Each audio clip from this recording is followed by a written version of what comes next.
Good day, everyone. Thanks for watching this webinar. It's co-hosted by Yotpo, the e-commerce marketing platform, and GoMage, the Magenta development company.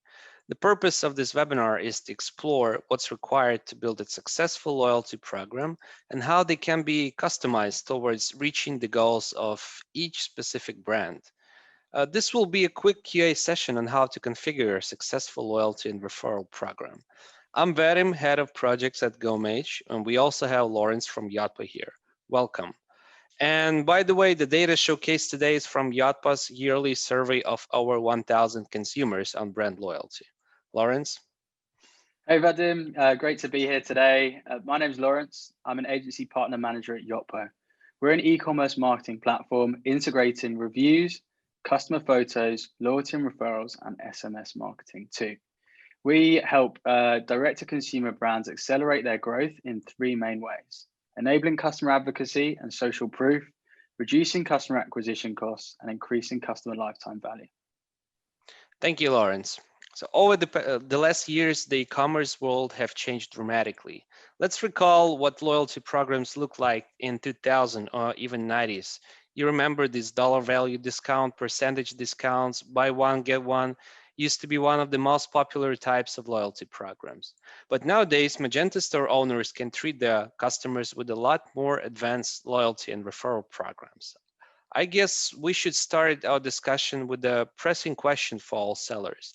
How would you say customer expectations have changed towards brand loyalty over the recent years? They've definitely changed a lot. Nowadays, there are so many different ways for customers to engage with and support their favorite brands that customer expectations have changed, both in terms of how they want to demonstrate their loyalty and therefore also the actions for which customers want to be rewarded. So brand loyalty no longer means just continuing to purchase from the same brand. It can also mean following that brand on multiple social media platforms, sharing content, entering competitions, and recommending that brand to your friends as well. As Vadim mentioned as well, the data that we've got here comes from a yearly survey that we carry out from over 1,000 consumers on brand loyalty. And essentially, this first slide here showing how customers see pain points from not being able to engage with their program in a variety of different ways shows how these consumer expectations have changed to almost want more of an emotional connection through for the brands that they're loyal to. Yeah, in the past, merchants were limited to just a few options for loyalty programs. Traditional loyalty program, as we see it, can be really discount-led. So, Lawrence, how do they compare with the modern consumer expectations? I think there's a real mismatch here. Customers want to engage with the program in a variety of different ways and build an emotional connection. However, just if a program is just earning points for spending with a brand and then being able to spend those points when you spend again, this doesn't quite cut it for creating that emotional bond.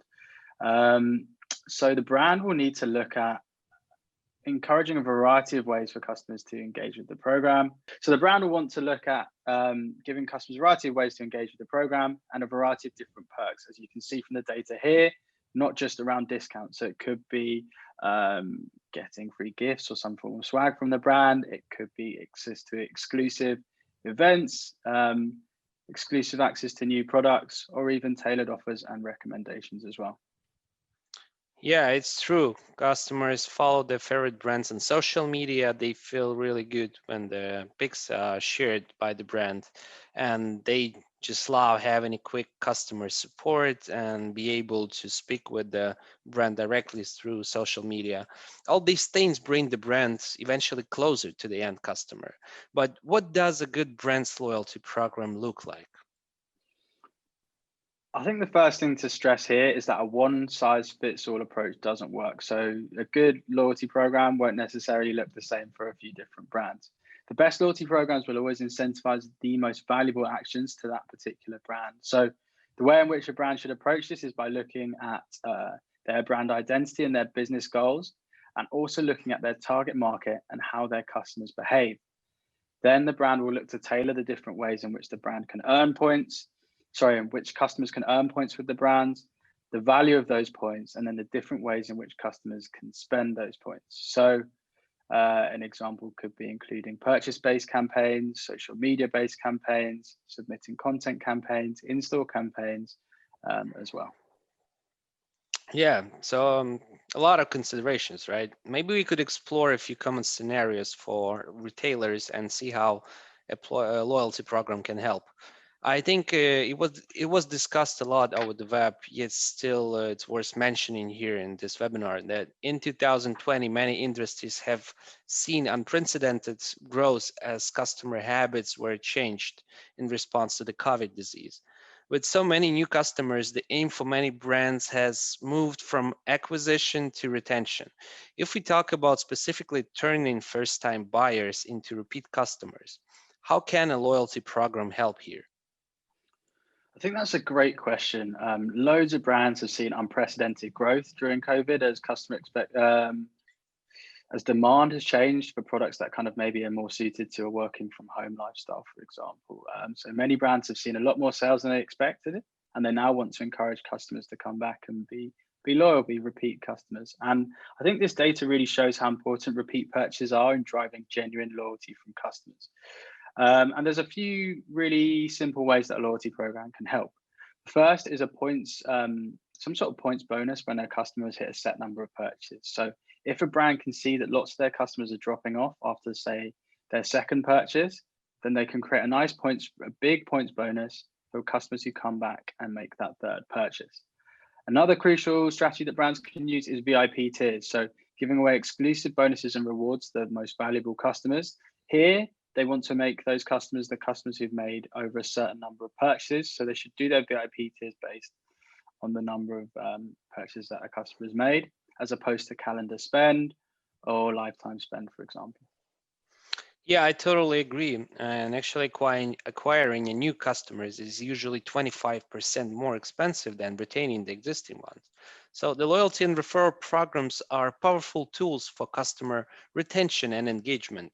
Such programs can be useful for increasing sales and revenue. What's more important, they are useful for treating your most loyal customers within the VIP tiers with even more personalized offers. VIP tier schemes giving bigger benefits to your most valuable customers over time. A good way to build long-term loyalty. But what are the aims of a VIP program, Lawrence? I think if we start off by looking at some data again here, that 30.8% of customers are likely to spend more, even if there are cheaper options elsewhere, once they're loyal to a brand. I think this ties into one of two main aims of VIP programs. The first is to create such an amazing experience shopping with your brand online that customers never want to shop elsewhere, even if your products are available on other sites and are slightly cheaper. Second off, you want to reward customers taking the most valuable actions to your business. So you do that by providing exclusive benefits and unlockable bonuses to those customers. I think those are the two main aims of VIP programs. Yeah, on point, Lawrence. Implementation of a successful loyalty program fully depends on how the rewards you're offering reflect what your customers want to see from your loyalty program. So it really correlates. Online merchants need to make an effort understanding the most loyal customers and why they're returning to your store again and again. One of the possible ways to get a better understanding of your target customers is by asking them a feedback on how they would improve the shopping experience in your store. While this approach might work in the offline reality, e-commerce merchants don't have the privilege of meeting their customers in person. You mentioned rewarding the actions that are the most valuable to the business, but how does the brand know which one are the most valuable? Which tools can help with the task? I think sometimes the answer is really obvious. The brand might have a specific goal in mind, and there might be some actions like repeat purchases that are really obviously important to that brand that they'd like to incentivize. However, here, the most useful tool is analytics. It's a great way for understanding how your best customers engage with your brand, rewarding those customers and encouraging more customers to take those behaviors as well. So a nice example could be if you can see that clients who've been referred by their friends have much higher average lifetime value. You want to encourage as many of your customers to be referring their friends as possible, and creating a VIP tier Rewarding customers with a new VIP status for the number of referrals they've made is a great way to do this. For example, 3 referrals and you're a silver member, 5 referrals, you're a gold member, 7 platinum, and so on. Yeah, nice. And surely you want your new customers to rise through your VIP tiers as quickly as possible to become the best loyal customers. So how can this program help you do this? Again, analytics are going to be your best friend here. So you want to pay attention to how long your customers are spending in each of your VIP tiers. If you can see that people are spending way too long in your first tier and never rising through the ranks, that's a problem. And you want to increase incentives or bonuses for customers when they reach a new VIP tier. Similarly, you'd also want to understand how many of your customers are earning points for each action. So if there's a particular action that's valuable to your brand, like engaging on social media, for example, you might want to double the number of points that are available for customers for taking those actions. Another great thing that brands can do here to help customers rise through their VIP tiers as quickly as possible is segmentation. So loyalty programs create loads of really valuable data on how customers are engaging with their brands, but also that are useful to customers on how close they might be to earning new perks. So using VIP tiers to segment customers based on particular discounts or exclusive benefits that might be available to them is a great way to encourage customers to come back and continue taking valuable actions to your brand so that they rise through to the next tier. Mm-hmm. Thank you. So from everything you said, the loyalty programs and the data they generate are a great way to learn more about who your best customers are, how they interact with your brand, and perhaps to figure out the best way to incentivize and reward them. In our experience, many brands will approach loyalty with a strong idea of how they want their program to look like. Lawrence, in your opinion, how important it is for brands to be open to trying different things? I think it's super, super important. It's vital that brands are open to learning new things about their loyalty program and wanting to try them out and see how they work. However, it's also a good thing if a brand comes with a strong idea of how they want their program to look like. It shows that they're thinking along the right lines, they're avoiding a generic approach, and they're trying to tailor their program to their business goals and their customers. However, as you use your loyalty program for longer and you start to learn new things about what works, about which incentives work best for your customers, or maybe if your goals change, it's really important to have a program that's agile, where you can try new incentives, you can make adjustments to your program without requiring dev resources really quickly and easily. Yeah, I do agree. Being agile these days is a really good approach. And this totally makes sense, Lawrence. So just last couple of questions. With Black Friday and Cyber Monday and holidays approaching, are there any trends you're expecting from this year, and how can a loyalty program tie in?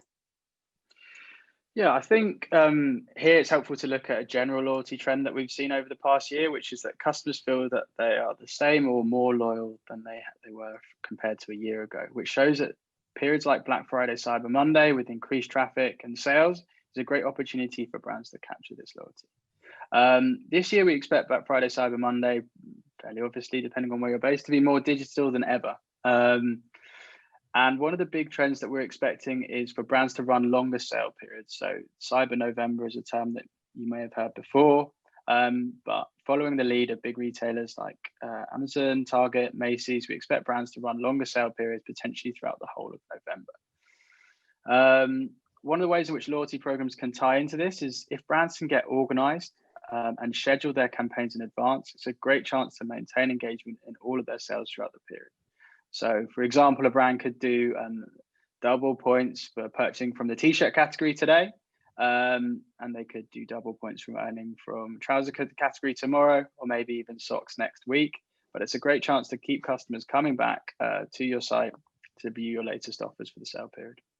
Mm-hmm. Okay, and perhaps any design tips for the merchants you'd suggest towards maximizing the ROI? Yes, I think that brands always need to look to create the most native feeling experience possible. So avoid a pop-up experience. They're shown to on average have 3 times lower ROI than a native experience. Tailored to your branding that feels like something that you have put time and effort to creating a loyalty program that rewards your customers specifically with engaging with your brand. Yeah, all right, thank you. I think it's really informative how merchants will have a chance to try out these useful tactics. To finish, if you had to give 2 key strategies to getting loyalty right, what would they be? Tough question, Vadim. Just 2. Yeah, just 2. I think first up, I'd say do strategy up front. Don't go in wanting a one-size-fits-all approach.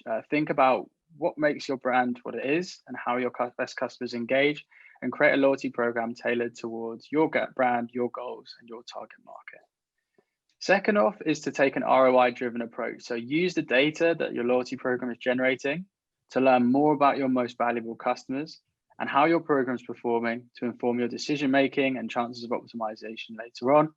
For this reason, choosing a program that's very flexible and easy to make changes to is also vitally important. All right, thank you so much, Lawrence, for a productive conversation. We covered a lot today. And to all our audience, GoMage, the Magento Development Expert, will be glad to support you with any loyalty program technical and integration questions you have. Please contact our business development team for discussion.